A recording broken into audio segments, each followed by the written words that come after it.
Bismillahirrahmanirrahim. Assalamualaikum warahmatullahi wabarakatuh. Baik, di sini kami akan menjelaskan hasil kerja kelompok kami mengenai sejarah perkembangan sistem irigasi, mata kuliah teknik irigasi dan drainasi, program studi teknik pertanian.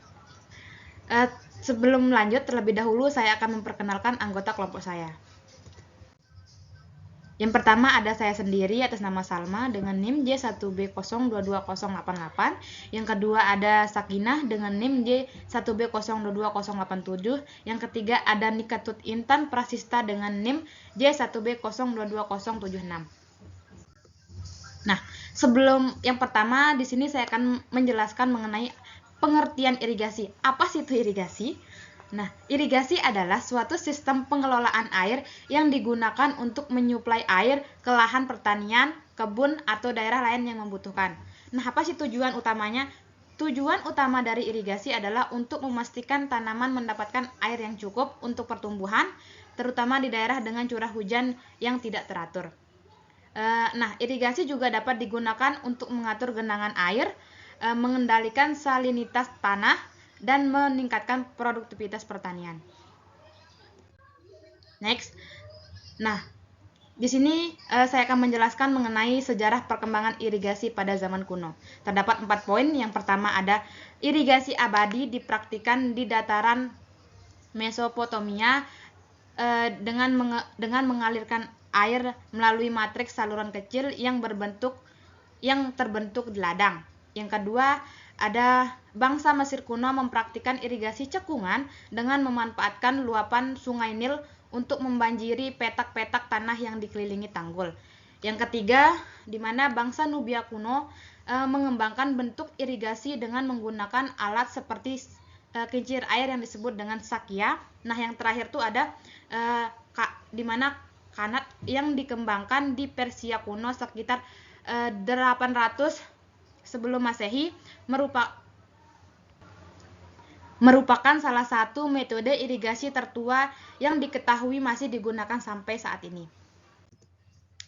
Nah, sejarah perkembangan irigasi di Indonesia bisa dilihat pada gambar di samping, di mana berdasarkan sejarahnya, perkembangan irigasi di Indonesia diperkirakan baru berlangsung sejak lebih 1000 tahun belakangan, atau 1000 tahun lampau pada zaman kerajaan-kerajaan Hindu yang Hindu di Jawa dimulai dari sistem irigasi secara tradisional. Salah satu peninggalan yang masih ada yaitu irigasi subak di Bali dan irigasi-irigasi kecil di Jawa.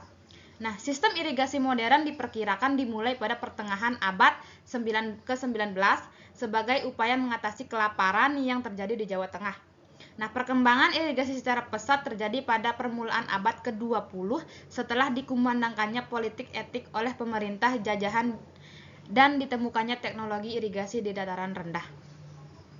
Baik, selanjutnya untuk materi selanjutnya akan dipresentasikan oleh teman saya. Baik, di sini saya akan melanjutkan penjelasan dari teman saya. Macam-macam jenis irigasi. Irigasi memiliki macam-macam sejenisnya. Ada yang dibedakan berdasarkan status jaringan, berdasarkan tingkat teknis, berdasarkan aplikasi air, berdasarkan sumber air, dan berdasarkan tujuan penggunaan air. Selanjutnya, berdasarkan status jaringannya. Irigasi dibedakan menjadi 2 jenis, yaitu irigasi pemerintah dan irigasi desa. Nah, irigasi pemerintah sendiri yang dibangun dan dikelola oleh pemerintah pusat atau pemerintah daerah. Sedangkan irigasi desa, irigasi yang dibangun dan dikelola oleh masyarakat desa. Baik, selanjutnya berdasarkan tingkat teknisnya, jaringan irigasi dibedakan menjadi 3 jenis, yaitu jaringan irigasi teknis, jaringan irigasi semi teknis, dan jaringan irigasi sederhana. Untuk jaringan irigasi teknis sendiri, jaringan irigasi teknis ini memiliki pasokan air yang terpisah dari saluran pembuangan.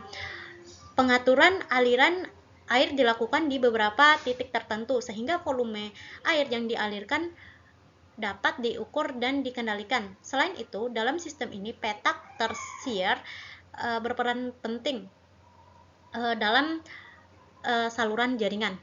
Nah, selanjutnya jaringan irigasi semi teknis. Dalam sistem ini sendiri, air bisa dialirkan ke sawah, tetapi jumlahnya tidak bisa diukur dengan pasti.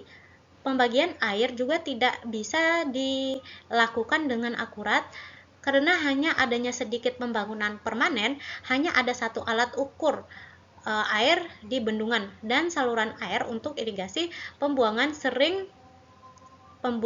seringkali tidak terpisahkan.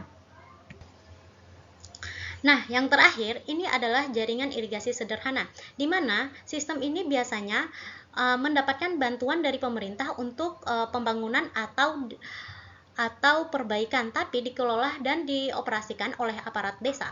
Bangunannya ini bersifat semi permanen dan tidak dilengkapi alat untuk mengukur atau mengatur aliran air, sehingga aliran air tidak bisa diatur atau diukur dengan baik. Selanjutnya, di sini saya akan melanjutkan materi presentasi dari teman saya, yaitu berdasarkan aplikasi air, irigasi dibedakan menjadi 3 jenis, yaitu pertama, irigasi genangan merupakan cara pemberian air dengan cara menggenangi lahan tempat tanaman tumbuh. Yang kedua, irigasi sprinkle merupakan cara pemberian air dengan cara menyiram tanaman. Yang ketiga, irigasi tetes atau drip merupakan cara pemberian dengan cara meneteskan. Berdasarkan sumber air, irigasi dibedakan menjadi 2 jenis, yaitu pertama, irigasi air tanah merupakan irigasi yang sumber airnya dari air yang berada di bawah permukaan tanah. Yang kedua, irigasi air permukaan merupakan irigasi yang sumber airnya dari air yang mengalir dari atas permukaan tanah seperti sungai, danau, atau waduk. Berdasarkan tujuan penggunaan air, irigasi dibedakan menjadi 2, yaitu irigasi persawahan merupakan irigasi untuk memberi air ke sawah atau lahan tanaman lainnya. Yang kedua, irigasi tambak merupakan jaringan irigasi untuk mengalirkan air bagi permukaan. Baik teman-teman, itulah penjelasan singkat mengenai sejarah perkembangan irigasi dari kelompok kami. Sebelumnya saya akan membacakan sebuah kata yang sangat bermotivasi untuk kita semua. Sebagai anak muda harusnya sadar bahwa kedepannya investasi paling menguntungkan adalah sektor pertanian, karena pangan adalah kebutuhan setiap orang. Semangat petani milenial. Terima kasih.